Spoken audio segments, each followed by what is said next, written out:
You're listening to TFM. Want to join in the conversation and share your thoughts on this episode? Join the Babel Conference, our listeners' discussion group on Facebook. Just type BABEL into the Facebook search field, and we'll look forward to seeing you there.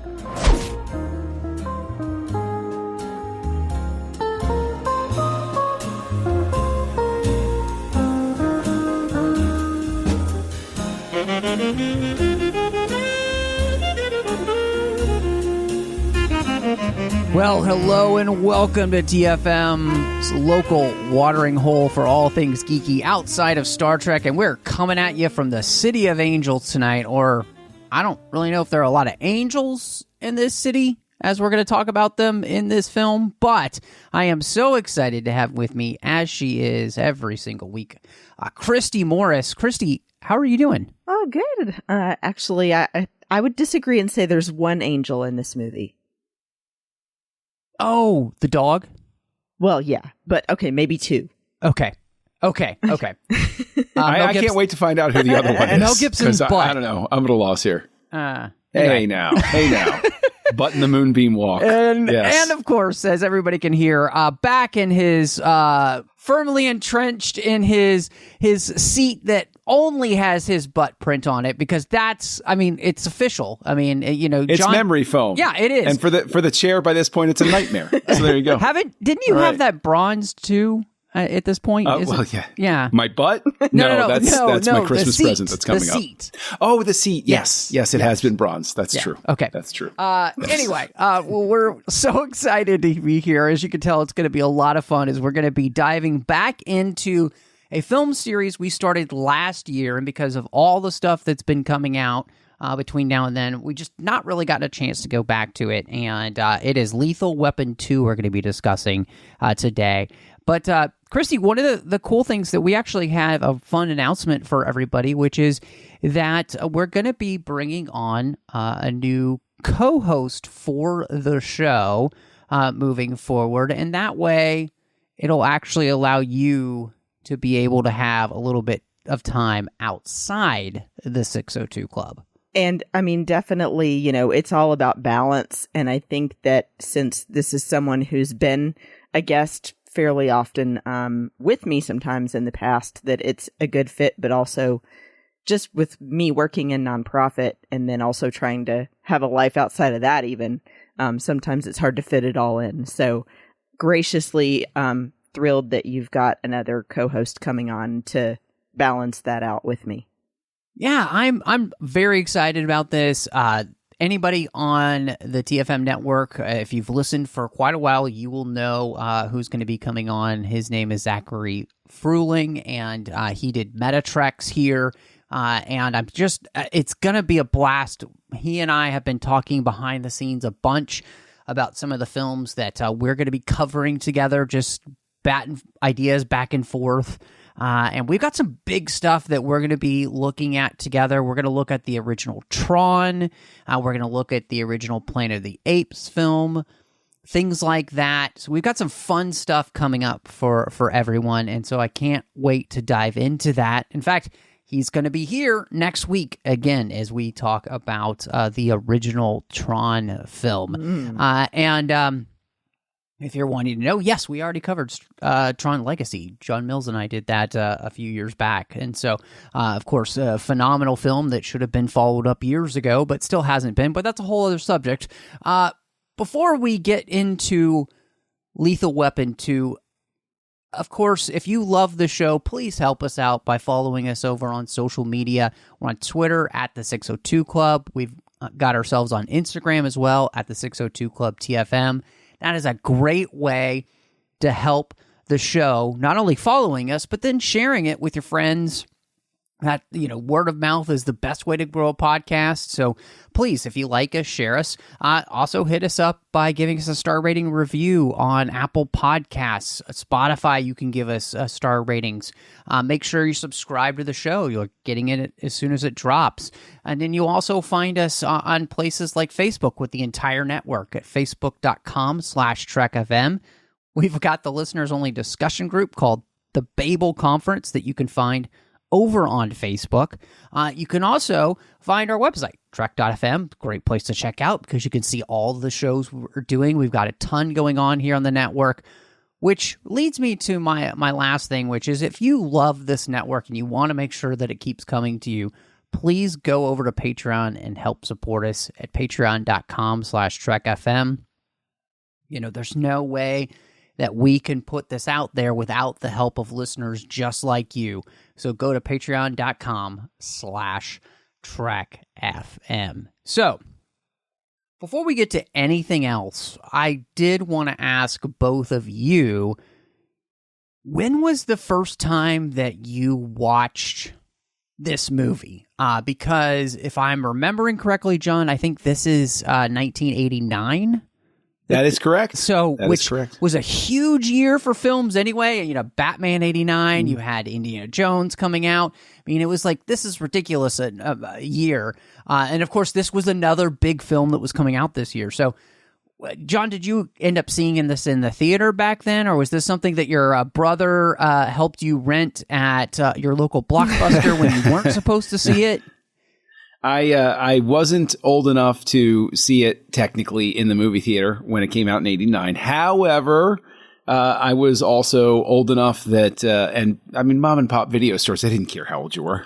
So I saw it somewhere along the way. I don't think I went for it specifically, but somebody rented it. I rented it somewhere along the way. And yeah, so videotape was the first time I would have seen this.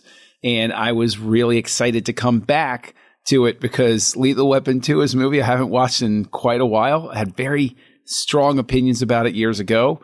And so here's the tease. Did my opinion change this time around? I don't know. We'll just have to see. Yeah. I am intrigued hearing you had very strong opinions about it before. So, okay. Interesting. Very, yes. Well, for me, I will go ahead and tell you I was 2 years old when this came out. So I definitely did not see it in theaters. But I did definitely see it. I mean, unless your parents were those type of parents that brought you to the movie theater when they shouldn't have, so. Right. Now, once we got home, different story. But as anyone knows who's listened to me on this podcast for a while, watching things I shouldn't way too young is the story of my life. Yeah. Awesome. It's a good story. It's a worthwhile story. So, I probably saw this at some point in my teens with Dad at home on videotape, and it possibly could have been recorded and then actually, written on the tape what was on it. Those were the days.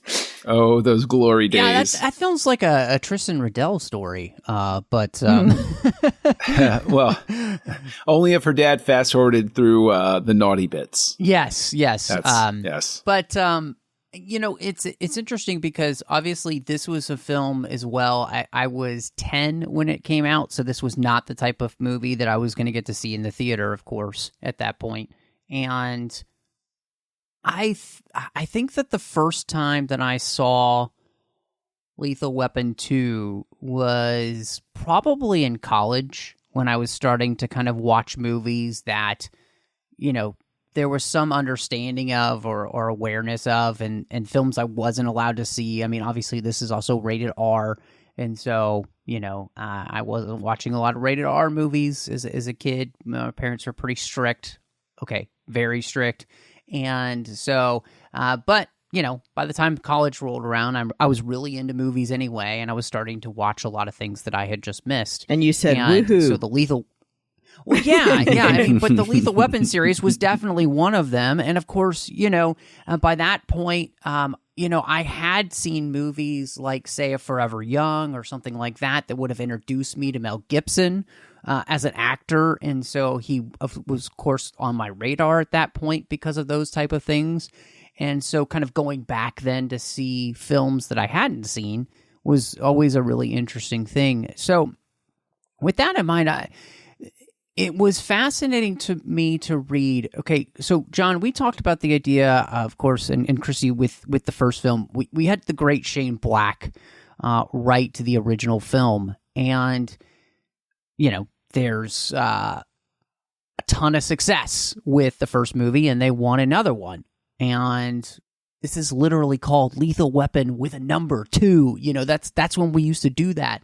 And so they ask for another script from Black. He completes the script, and then they don't want it. I mean, in fact, not only do they not want it, which is weird, but there are plenty of people who think this is a fantastic script. And I think if I'm remembering correctly, it was called Play Dirty. That was the original title for the script. Mm-hmm. And they thought it was brilliant. And yet the producer, Joel Silver, just rejects it basically out of hand because he feels like it's too bloody, too dark. And of course, in the ending of that script, Riggs dies. Yep. And so I with that in mind, I have to ask you, of course, we've all seen the movie.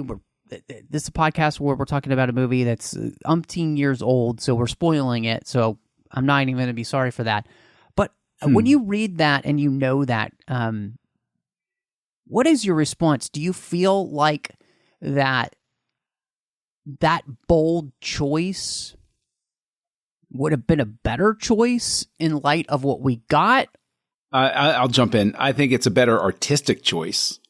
I think that it's a more meaningful choice, but I don't think it's a bankable choice, and I think it would have pissed the audience off. So rejecting it out of hand, the ending at least, completely see why a producer would say, hey, I asked you for a script that is a sequel to this big runaway hit that you delivered for me that everybody loves with this crazy cat, Mel Gibson, that's known for this character by this point. This is a signature character. And Shane Black hands over. And by the way, he's dead. I understand why a producer said, thank you, but we're going to pass and we're going to try this script again with somebody else. Right. I mean, they wanted to leave it open-ended. That's the problem. I mean, number one, like, don't kill off one of the main characters because obviously they're going to want more. But I mean, I feel like I'm happier ultimately with where we ended up, even if maybe it would have been the more artistic choice. And for sure, I feel bad for Shane Black that he created this world and then is not getting to do the sequel at all. But for me, I feel like the original plot points that were written that we did not see would have been too dark, at least for my liking. I think that what you end up getting here is a good balance of the serious and the funny to where the serious moments still have meaning, but it's not overly emotional.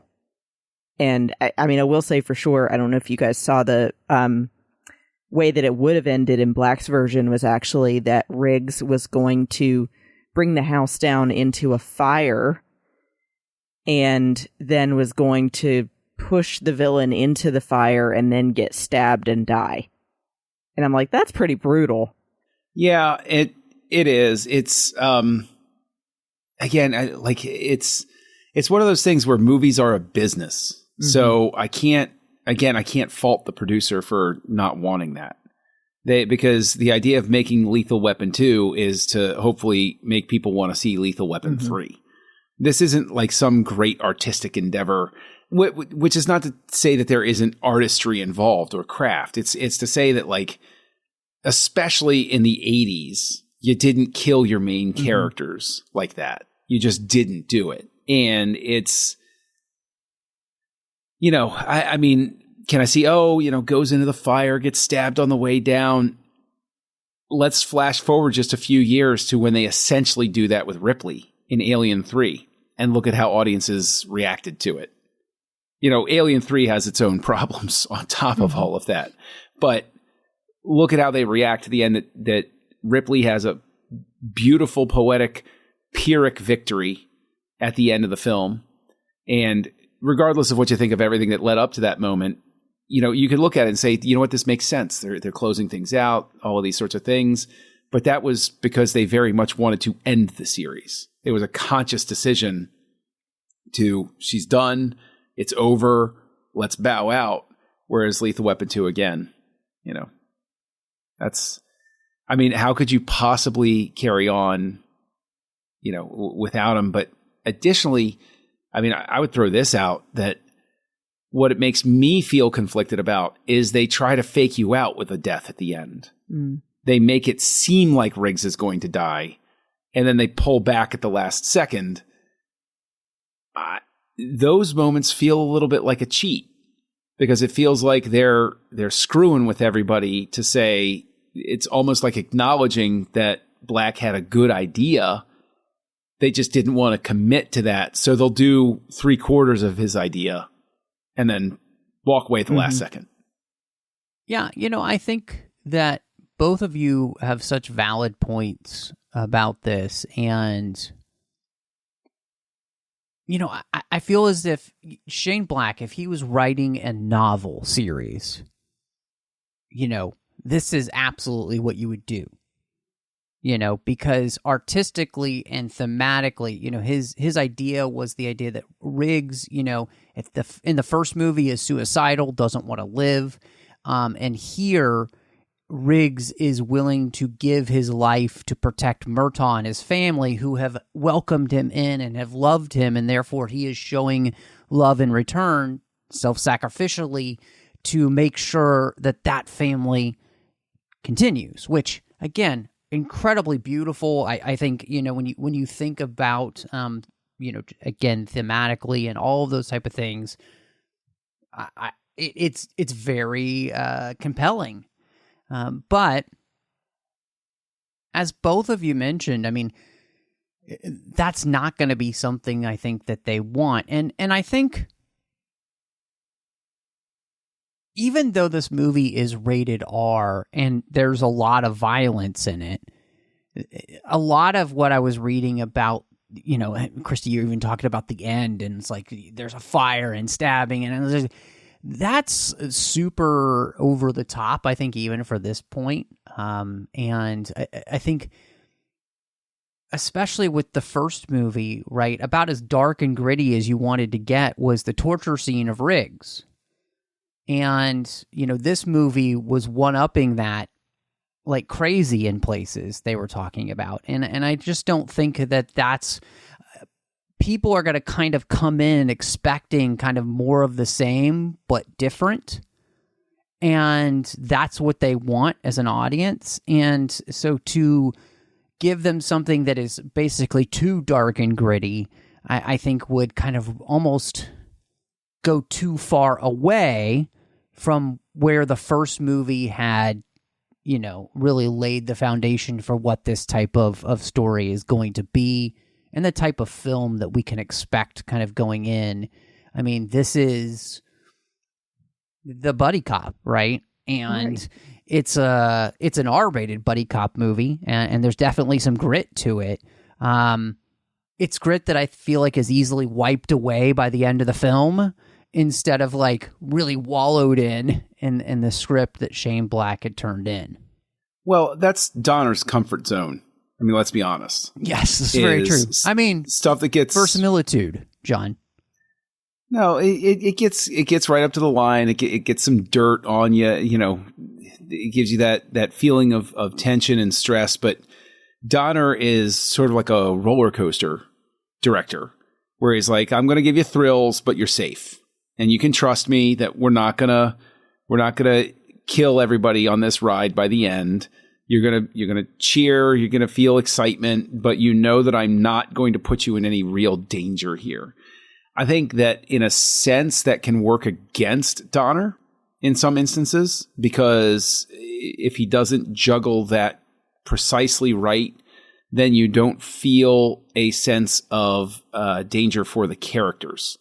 And that is one of the things that I struggle with a little bit with this movie, is that the characters,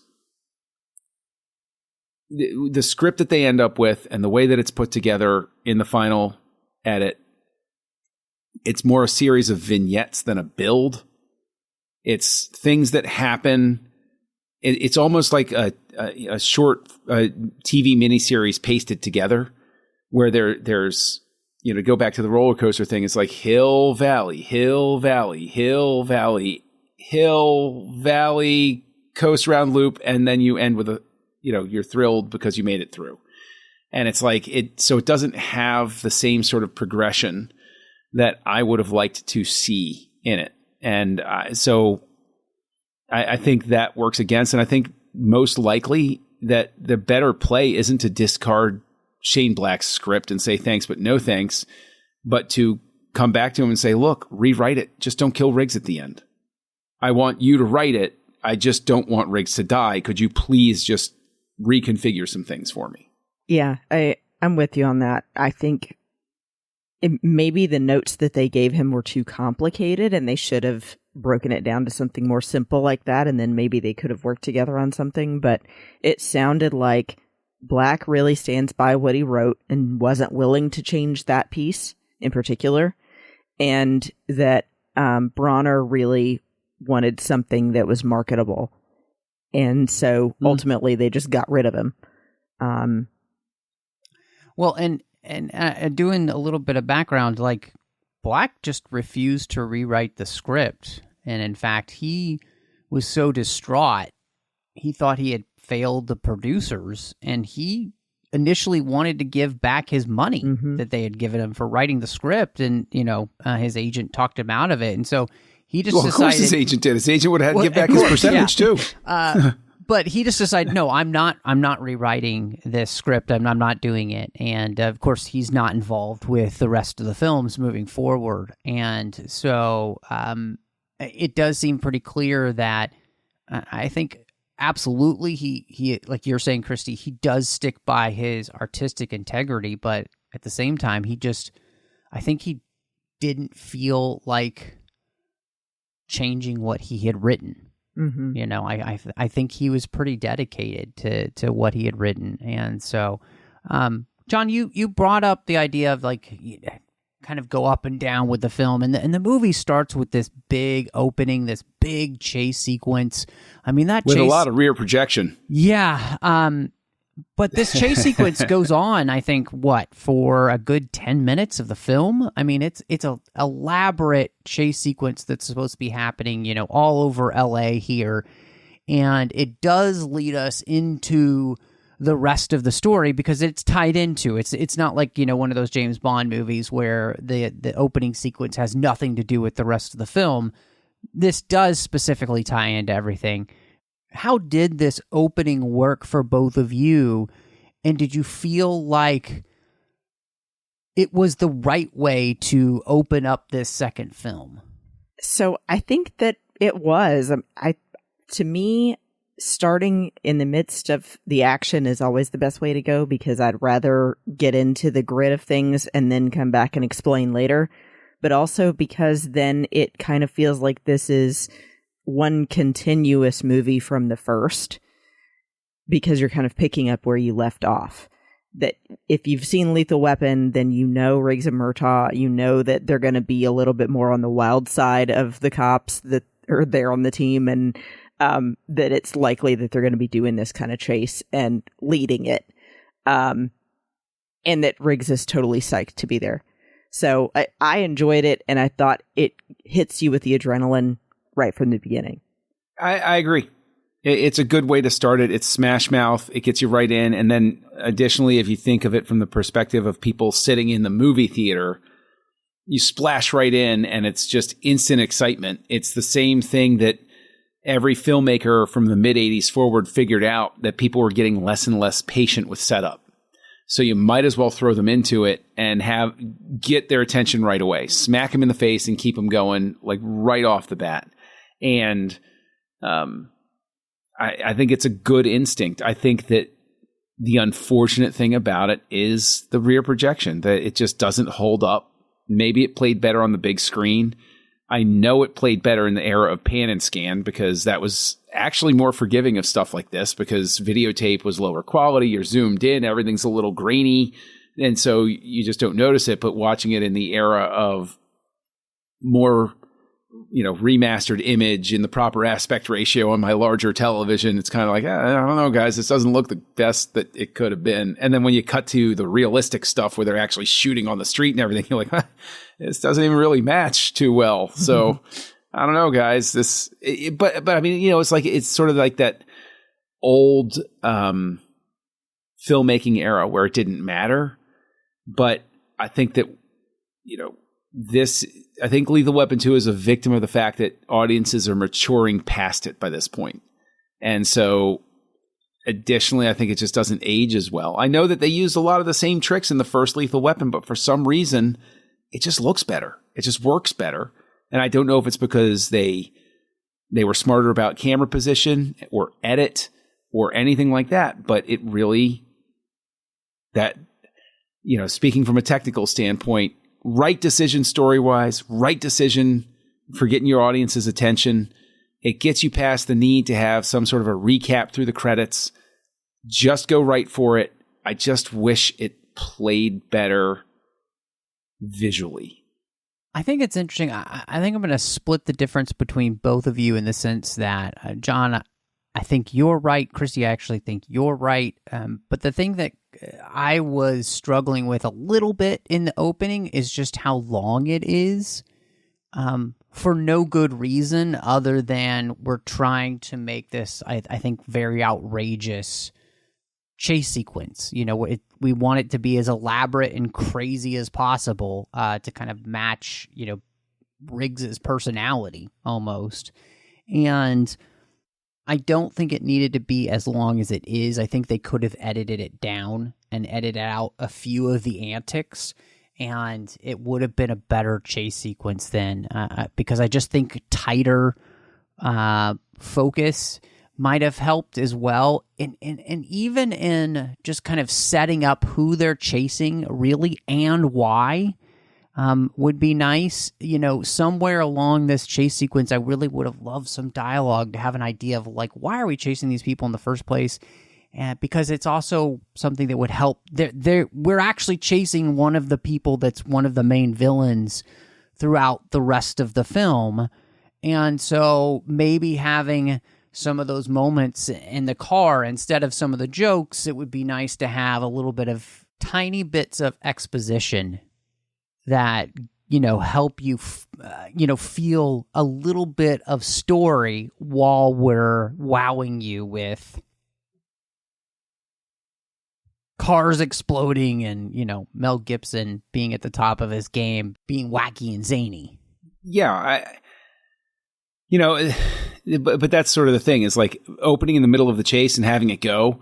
You don't give the audience a chance to ask the question of why, and then you introduce the Krugerrands and everybody is just forgotten because we all have the memory of Goldfish when it comes to movies. And it's it's not until in retrospect you go, yeah, why were they chasing him to begin with? Why was this guy so much of an idiot that he's running around LA with a trunk full of Krugerrands and he attracted the attention of the police to begin with? What happened? Right? I think though that what's fascinating to me is this comes out 2 years after the first Lethal Weapon. And they're obviously capitalizing. They throw away a script. They come at it. And I think that the chase sequence where, Matt, you're talking about, they could have trimmed it. They could have had more exposition. I'm saying, it doesn't look filmed as well as it could have been, sort of thing. It's a little, doesn't, it gets a little dated. And Chrissy, you're pointing out, well, there are these flaws there. I think that the biggest flaw, and it goes from this opening forward, is the fact that they rushed production. I think if they had held off for another year and said, we can actually take our time with the script, maybe have some more story conferences so that neither side is adamant about what's happening, that I think if you reduce that time pressure, then I think you wind up with some different results, up to and including the opening chase sequence.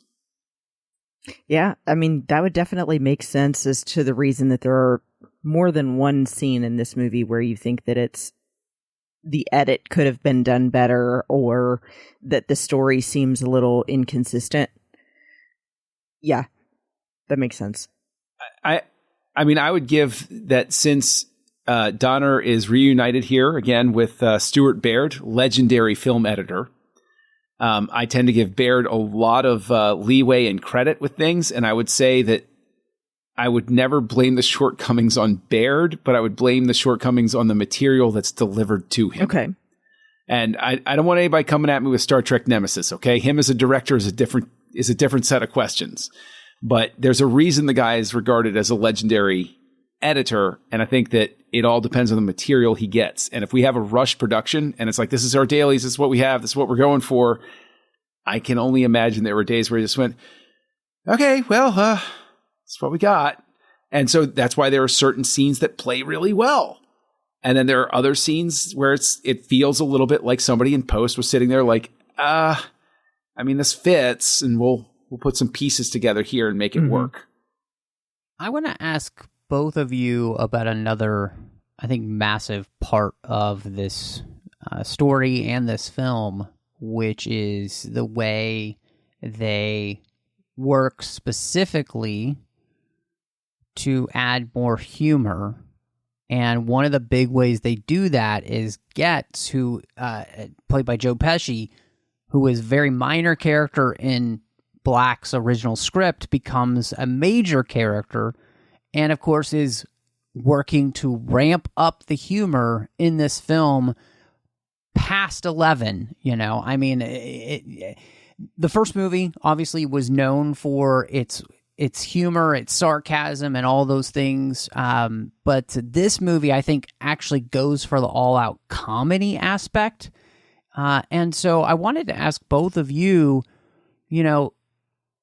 is this working? I love Joe Pesci in a comedic role. I've loved him in a comedic role ever since I was too young and I saw Easy Money starring Rodney Dangerfield. I still love his performance as Dangerfield's best friend in that movie, even though I went back and I rewatched that movie as an adult and I was like, it's not as funny as I remember, but whatever. And this is the year before Goodfellas came out in 1990, right? So this is the year before his Oscar-winning turn. And I mean, this is Joe Pesci, who's been in Raging Bull. He's a well-respected actor. I think he so inhabits Leo Getz that you actually forget it's Joe Pesci. Like that, when you think of Joe Pesci, people think of this character. Despite his entire career, they think of Home Alone and they think of this, two comedic roles that he's done. And then you're like, oh, right, he was in Goodfellas as well. And it's like the late 80s, early 90s were an incredible stretch for Joe Pesci. Now, all of that praise that I'm throwing on him, he is a character you could excise from this script and it wouldn't make a lick of damn difference. How dare you? I said what I said. Sorry, continue. No, okay. Come at me. Come on. So bring it. I'm ready for it. I'm going to defend Leo Getz because here's the thing. I think the whole reason it was added is because we've all known somebody that wants so bad to be part of your group that they're just constantly there behind your shoulder like, hey, what are we doing? Where are we going next? What are you doing now? I don't want to wait in the car. I want to come with you. What are you doing? And so I think that that's what makes him relatable, even though he's annoying. And Joe Pesci does a good job of becoming a character. So you're saying Leo Getz is Jar Jar Binks? He just doesn't want to be left behind. Right. I mean, I get it.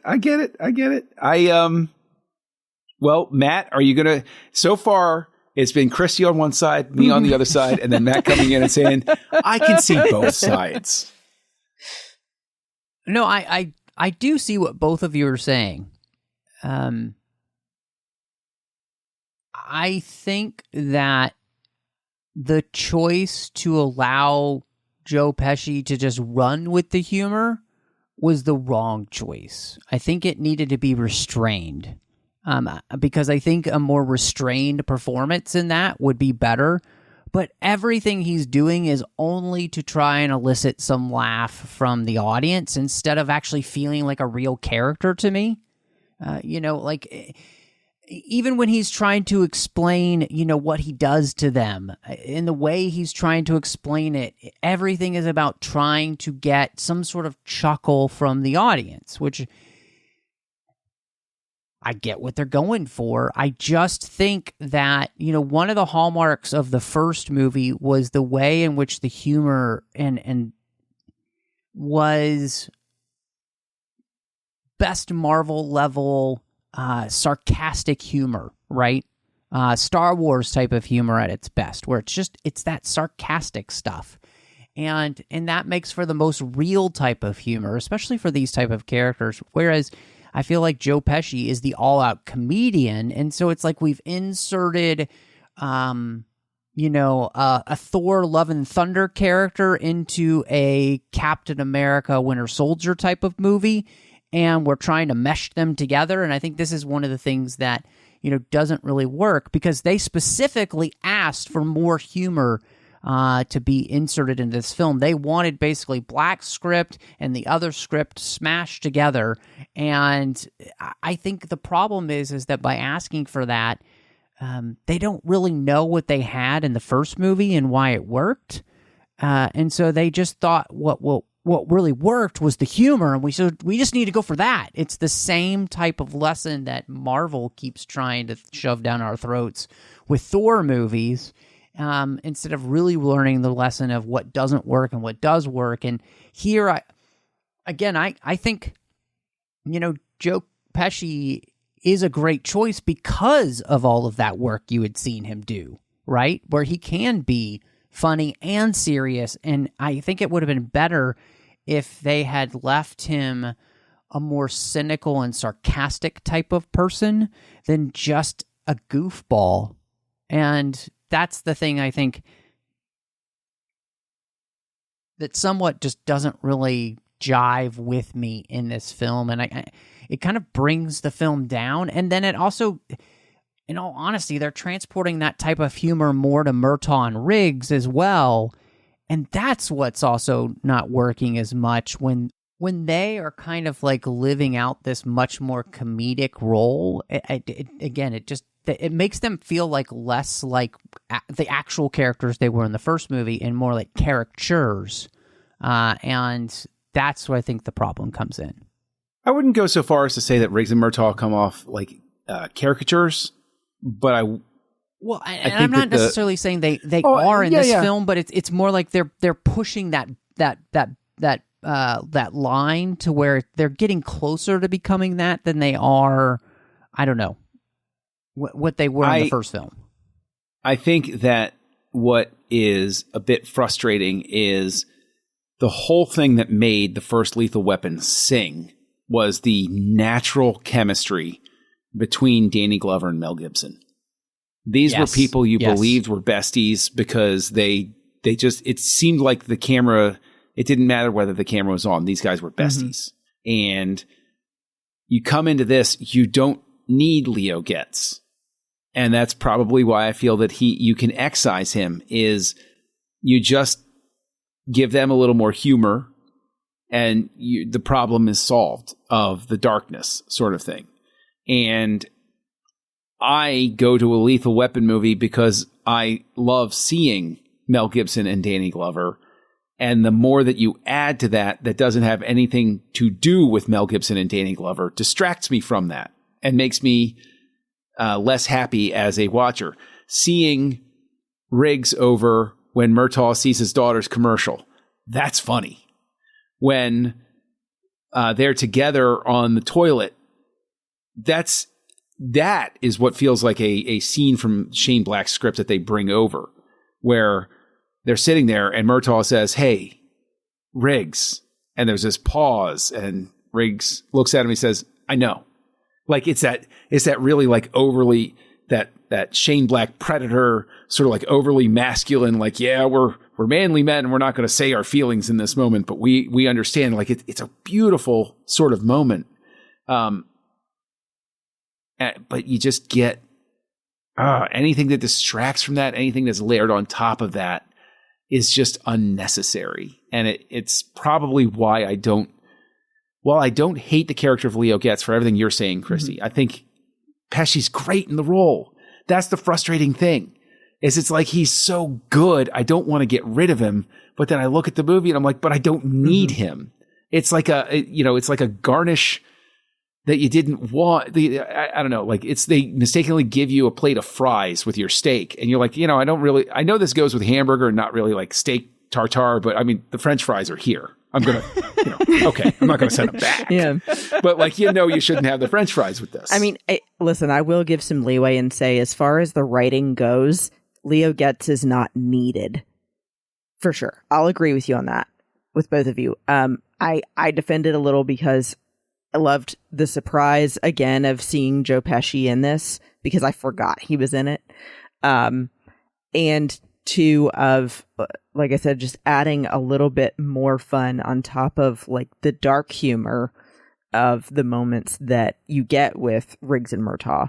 But I mean, I do agree, like I said, he's not necessary to the movie. And I love the moments like, Riggs's almost death, where the two of them end up joking with each other, and like you mentioned, John, like the bathroom scene, and, he's saying, don't let this get too big. And then, of course, it's like a scene outside, and it's like, right. No one had to say anything about it, but you know what Riggs did. He told everybody. Yeah.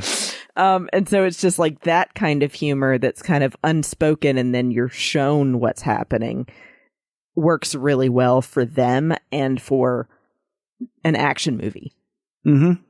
Something that we talked about kind of at the beginning a little bit, when we were talking about the script, and then we were discussing the beginning of the film. So we have this group of villains, these South Africans that are drug running here, and they're using their diplomatic immunity to be able to do these things. And then we also find out that their main ambassador here was responsible for Riggs's wife's death because of a botched assassination on him earlier in life, because of the way he dealt with, I guess, drugs and those kind of things as a police force officer. How did this all work for you guys in the film?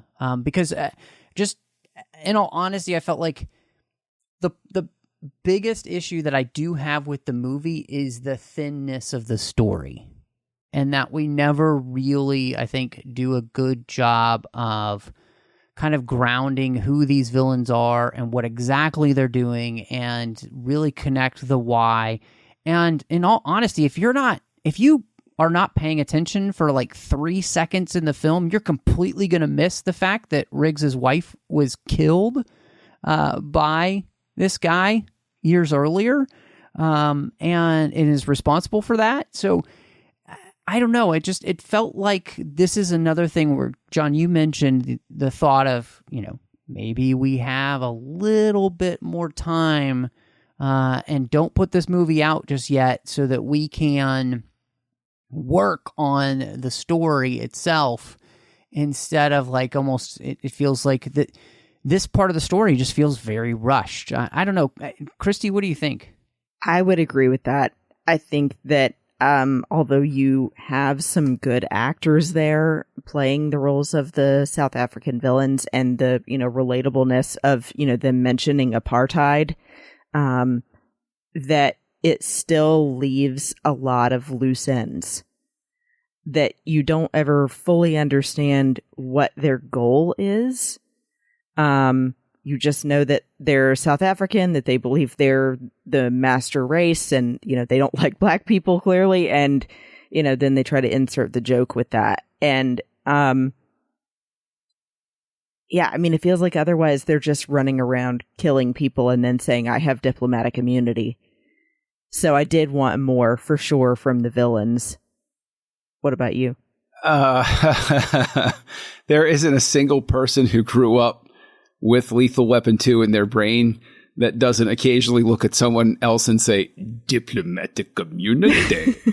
Like it's a punchline at this point. It's like, and I always think of when they made fun of it on Family Guy, when Peter founded his own country, and he's like, just like the fat guy from Lethal Weapon 2, I've got diplomatic immunity, so Hammer, you can't sue. Like it's so absurd And Donner, to his credit, Donner was very much, he would litter his movies with anti-apartheid messaging. If you watch Scrooged, which came out the year before this, there are anti-apartheid bumper stickers and messages on stuff. In the original Lethal Weapon, there's anti-apartheid stuff everywhere. So he's very much putting it in the consciousness. So it really feels natural that these South Africans would be the bad guys. And I think it works, except for where they try to force it in to this whole thing of like, they're responsible for Riggs's wife's death after all and everything. And it's like, it honestly feels like a writing cheat on the level of, in the same summer, the Joker being the guy who killed Batman's parents, which works well enough because it's a comic booky sort of thing. But at the same time, when you think about it, you say, did we really need that? Like, isn't it enough just to have them be bad guys and not force that tie-in together like that? It just doesn't feel quite necessary. Sort of like Joe Pesci. Well, and on top of that, it also feels like that would have been a better story for a third film, right? To deal with that there had been like maybe some sort of kingpin behind what's ever in this movie.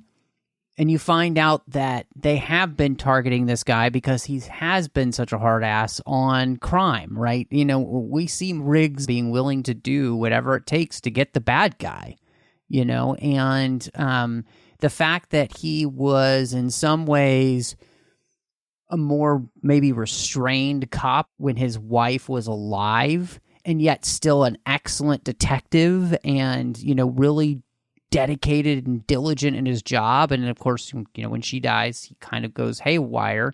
And that's what the whole first movie is about. But it does just feel forced in because you don't need that because you already have this other storyline where by killing his, love interest in this film, you've given him enough of a reason to want to take these guys on, especially when she ends up being the first person that he's had feelings for since his wife died. Mm-hmm. So I think you already have the legitimate storyline reasons for that, and you could use and save that card for a completely different film, and I think make a much better film where that's the main catalyst.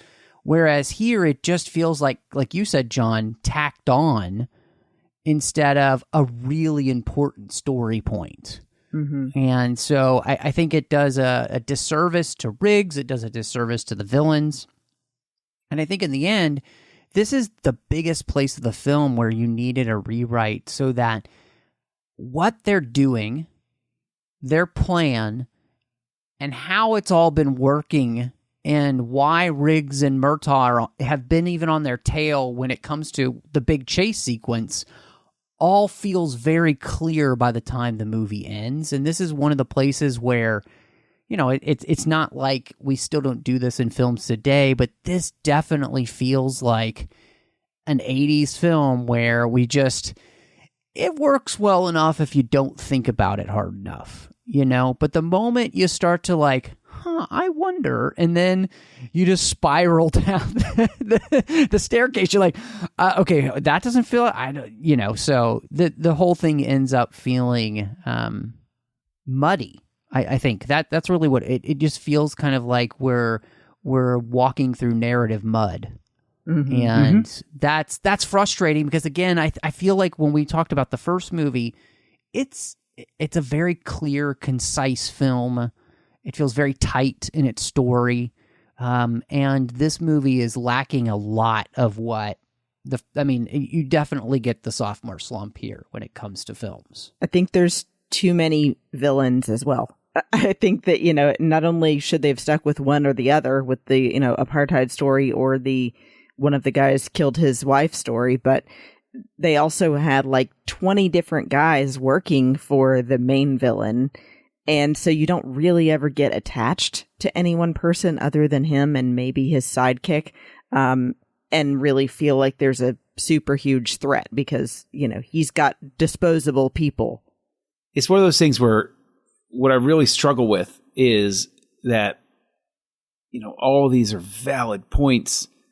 And it's one of those things where, the gif of Mugatu, where sometimes you're banging your fist going, I feel like I'm taking crazy pills, because this is a movie, like, it gets overlooked how successful this movie was because it was the summer of Batman.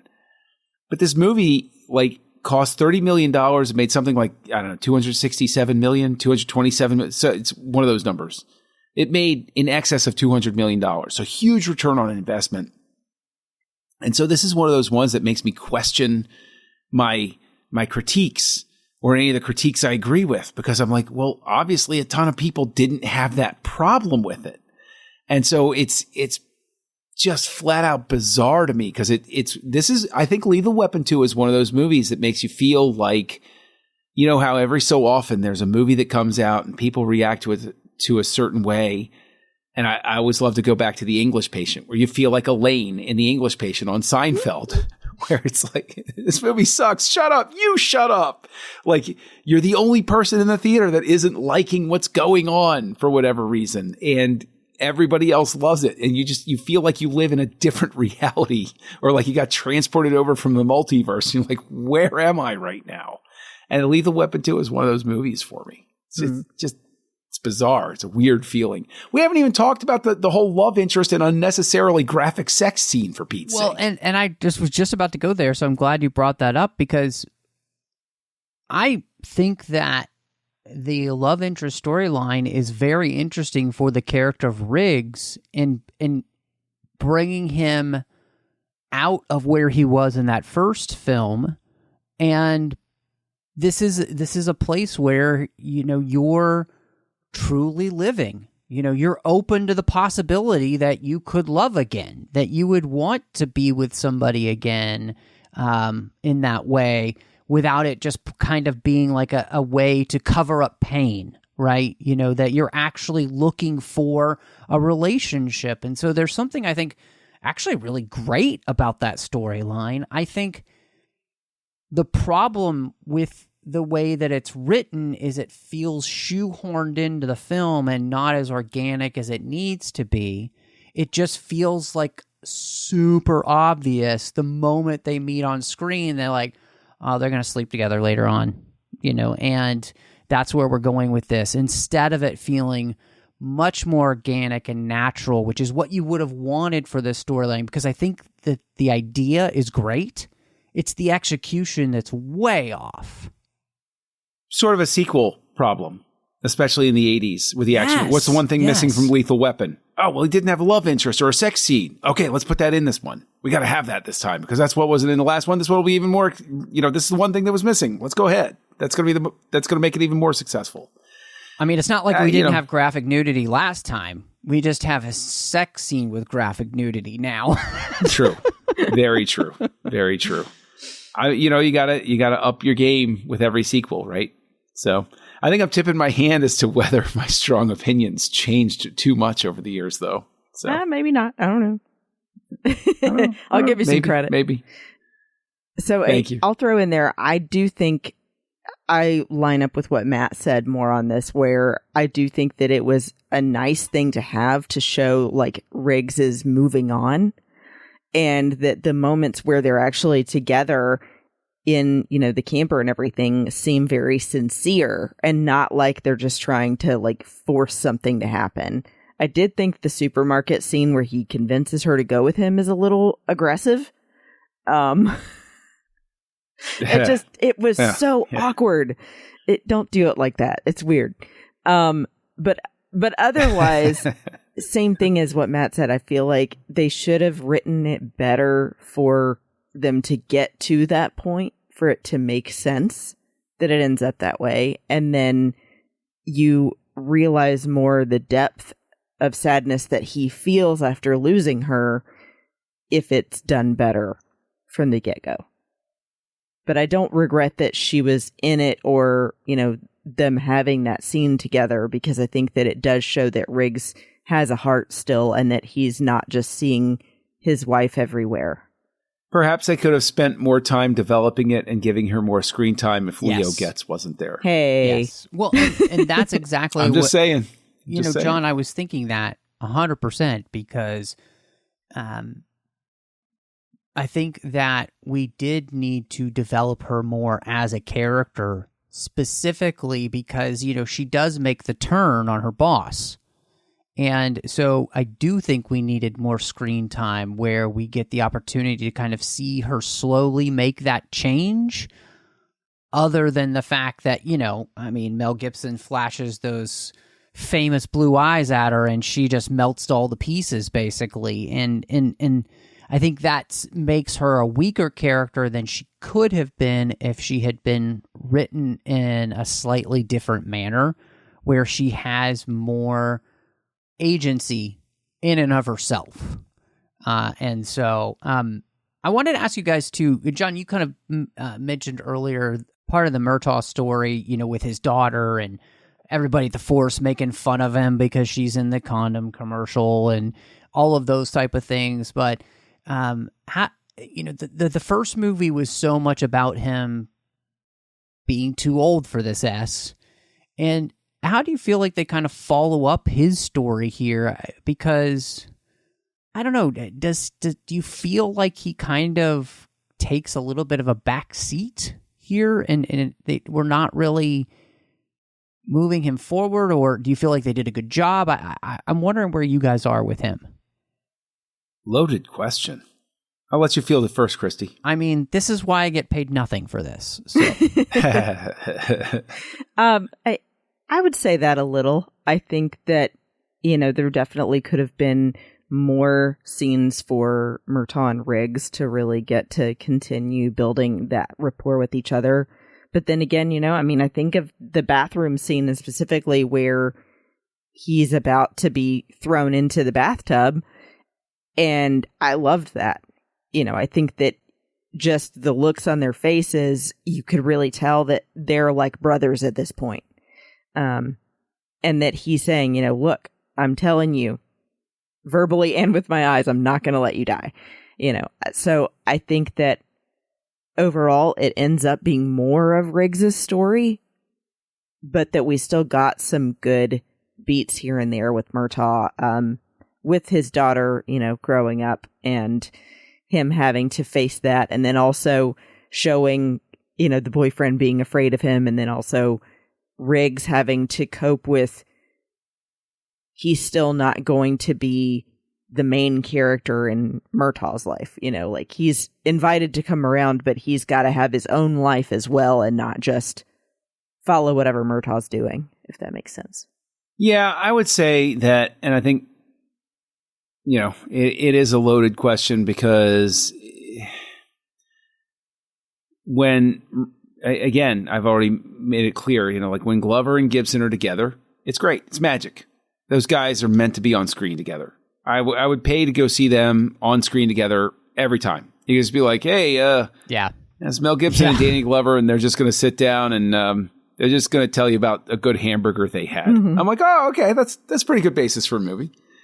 But I do think the movie loses its way a little bit in terms of that core relationship because it's overstuffed. There are a lot of people point to, myself included, Batman Returns as the moment where the too many villains or too many plot lines thing comes into play. And I'm one of the outlier Batman fans who really doesn't care for Batman Returns too much. And it's okay, we're in the same boat on that one. And it makes me depressed. So don't ever say that again. Oh no, we're in the same boat on that one. I know, exactly. That's what makes it. Yes. No, but it's good because you agree with me, and so you know you're right. No, you have that inverted. You agree with me. It's different. It's different. Give me more agency. Anyway, but Lethal Weapon 2 really, I think, is a precursor of that, where there's just so much going on that's why I don't get enough Riggs and Murtaugh. And that's probably why I react that even though, again, Joe Pesci works and Joe Pesci is good, I don't want him because he's taking me away from Riggs and Murtaugh. And I don't want Riggs to have a new girlfriend. I want him hanging out with his friend. But like if you step back on Leo Getz, then that balances itself. And you could even bring in a more human aspect to it, to see how their relationship would change if they're both in relationships with people that they love. And that becomes an interesting sort of thing. And you could spend more time. And honestly, I think that's probably why when we get to Lethal Weapon 3, we're going to see that sort of addressed with the way they approach Rene Russo's character. And I think that maybe they pay attention to what happens here, that much like Batman Returns, it might be financially successful, but suddenly people realize, okay, it might have been financially successful, but it didn't really land with the fans the way we wanted it to, so let's reconfigure a few elements here. Anyway, that's my take on it. No, I think that, in all honesty, I think that's really well put, and I love the way that you are, this movie comes out the same year as Batman, and yet I think you're 100% right in saying that it is showing the way kind of not to go for Batman Returns, and yet Batman Returns is absolutely going to take this type of approach and run with it. And I think it makes a lot of the worst choices you could make for a sequel. And I don't think it's just us. I think there are many people that actually feel like that about Batman Returns. It becomes a hallmark of like, this is where a sequel is almost just trying too hard to be better than the first movie, instead of finding a way just to differentiate itself from the first movie and yet still stay true to the core of the character that you're telling the story about. And so when you say that this in the end starts to take away from, Murtaugh's story is so wrapped up into the fact that he's a mentor for Riggs without saying that in too many words, right? And when you aren't allowing them to spend as much time on screen together, except for I think, and I agree with you guys, the wonderful bathroom scene where it's just those two. And it's such a magnetic scene because these, like you said, John, and the beauty of this is that, and we talked about, I think, this in the first one, Glover and Gibson are really good friends in real life, even though they're on complete opposite spectrums of belief systems in many ways. And yet they're very tight. And that chemistry just completely comes out on screen. And I think, in many ways that is what we're missing. And so I think we talked enough about kind of the action of the film. But one of the things we discussed a lot in the first movie was the soundtrack. Michael Kamen is back with Eric Clapton and David Sanborn to create this soundtrack. And of course, the first movie had a very unique sound to it, very noir, a type of cop movie soundtrack. This continues that, and I think, again, tries to amp it up a little bit. And so how did you guys feel that this worked for the film? Was it as successful as the first movie, or is this another place where maybe they're trying too hard? I wasn't the biggest fan of the soundtrack in the first one. I thought it was fine. And I think it's fine here. I think it works better in the first one. This one, but it's, does it work better? Does it work? It's kind of a push. Like it's there. And it's like, it's the sound of the movie, and it's not a soundtrack I'm going to put on and like, oh yeah, I'm going to get my CD and I'm going to put that on and like hang out one night and listen to it. John, you still have compact discs? Hey, who doesn't? I do have, in fact, a box of compact discs, including ones that I've been assured by people are out of print and are in fact worth a lot of money, to which I borrow a line from Tommy Lee Jones in The Fugitive. I don't care. And I just, this isn't a soundtrack you're going to sit down and listen to. Am I wrong about that, Christy? Do you sit down? You're just like, it's been a long day at work. I'm going to listen to Lethal Weapon 2. Right? Yeah, you're like, right. I listen to Batman, with this part, at least. You're right. All right. I think that I will call out and say their version of Knocking on Heaven's Door, I actually really liked. Yeah. And I think it was consistent with the soundtrack and the score from the first movie, which I like. But that otherwise, it's not something that, like you said, I go to like, oh man, I really feel like listening to the Lethal Weapon 2 soundtrack today. I don't. But I think it does a good job at staying on brand with the world that they've built, with that, saxophone noir vibe, and really getting across, the emotional scenes when they need to, but it doesn't stand out. It's not unique. I don't know. I don't think I wouldn't say it's unique. I do think it's unique in its sound and its structure and what they're doing. And again, I think it is they've created the Lethal Weapon sound. Mm-hmm. I think that the thing becomes about it is that here, it seems like, again, this movie is just like cranked it up to 11. And John, I'm going to agree with you again on that. I think it's just not as successful as the first movie, in the sense of it feels like they just kind of go over the top too many times with the riffs that they're doing, and it becomes more distracting than it does helpful to me for the film. And so I mean, Christy, Knocking on Heaven's Door, great song. I think all that stuff is good. But the actual score that they've created, I was noticing in the wrong way too many times during the film, which was frustrating to me. Like the addition of the weird African drums at one point. Yeah, just there's a lot of things that just don't quite work. And obviously it seems like they're trying some things here.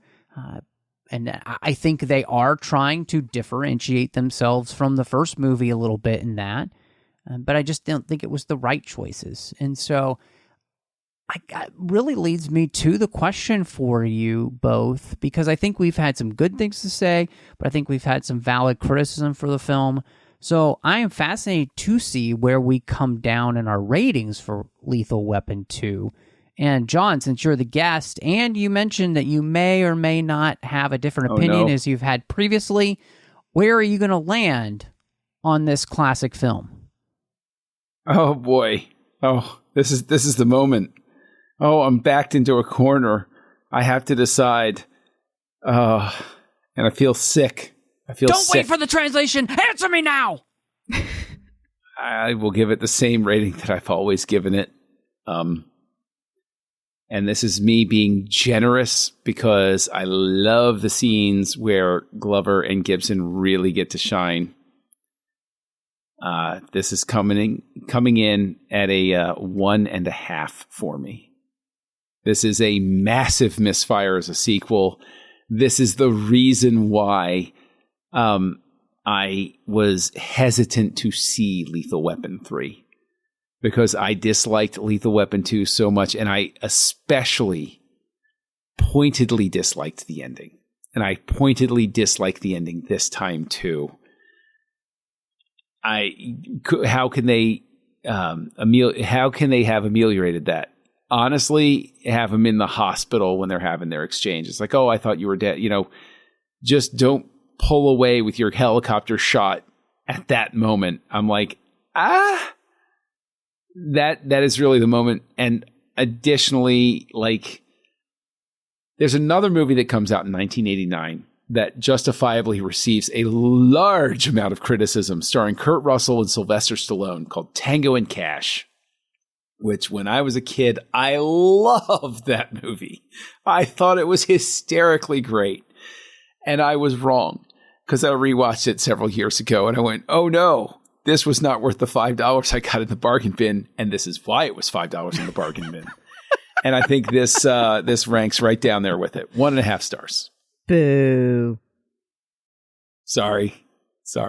I tried to warn y'all. I told you. Listen, we forgive you. Oh, thank you. Thank you very much. I've got diplomatic immunity. Now, if you don't like You've Got Mail, coming up, I swear to all of this holy, I'm going to fly down to Orlando, and I am just going to let you have it. The last month of podcasts I've been in, I've been doing nothing but throwing haymakers, pissing people off. I'm loving this part of my life. It's great. The thing is, though, you have a kind face, and that's why people are okay with, the negativity. At least in my opinion. Sure, kind face. That's what we're going to call it. So my opinion is different. And I mean, maybe I sometimes rate things too high. I don't know. I'll let you guys decide. But for me, I really didn't remember the last time I had watched this movie. And like I said, was surprised to see Joe Pesci in it. Had forgotten about it. And there were some big moments that still really hit for me, like the bathroom scene. And even though the death scene, ended up not being a death scene and was kind of inconsistent, I still felt that they redeemed it with the jokes and having Murtaugh holding Riggs.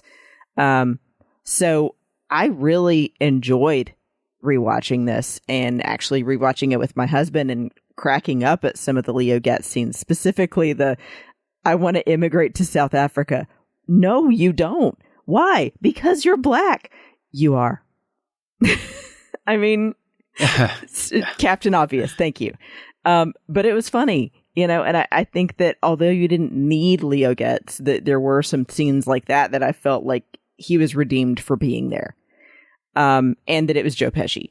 So I think that there were some big things like that and the love interest that still mattered to me, even though they weren't perfect. And so I gave this a 4 out of 5 diplomatic immunities.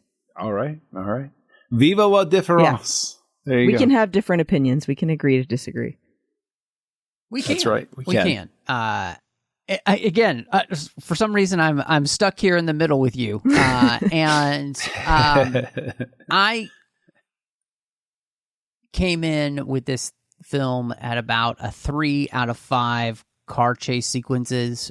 It's just, I think that there's some good stuff in here, and we talked about it, and especially the places where I think Riggs and Murtaugh are able to connect. I think the movie actually does have good instincts in the idea of allowing the Riggs character, who's becoming more emotionally healthy, to be able to have a love interest. Really, it comes down to, I think, the execution. And while this is not a film like Batman Returns, where I never want to watch again, I rewatch this if I'm watching through all the Lethal Weapon films, it's just not as strong as the first one.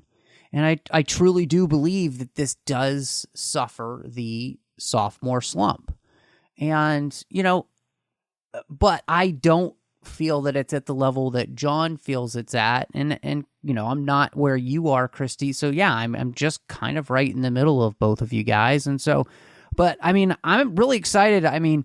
As we were talking, I was trying to find a place. Okay, where can we fit Lethal Weapon 3 then on the schedule coming up? Because I don't want to wait, another half a year before we talk about that one. And of course, I remember, Rene Russo joining the crew on that film. And I have more fond memories of that one. So I'm going to be fascinated to revisit it. But John, we mentioned some of the other places, or alluded to some of the other places that you can be found on the internet where you are pissing people off left and right with your really bad movie opinions. But where would that be? My really accurate movie opinions can be found all over the place if you follow the username Castle Junkie, especially over on Letterboxd, where I give very pithy, accurate opinions on many, many things.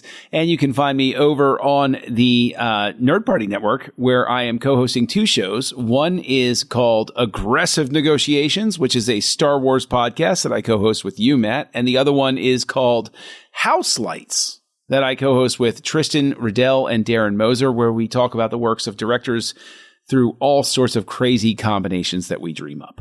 And of course, if you want to find me, you can find me, Christy, at Bespin Bell on Instagram, Twitter, and Letterboxd.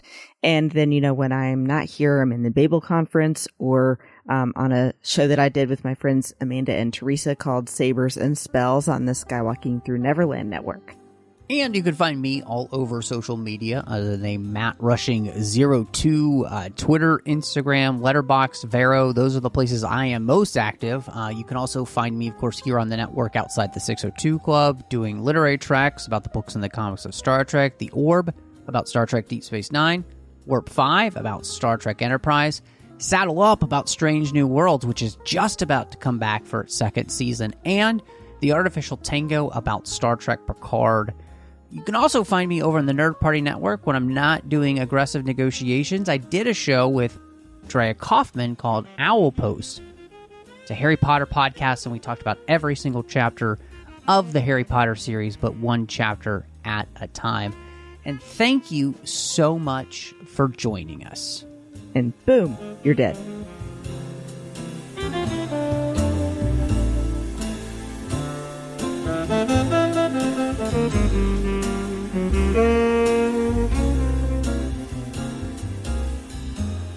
Thank you.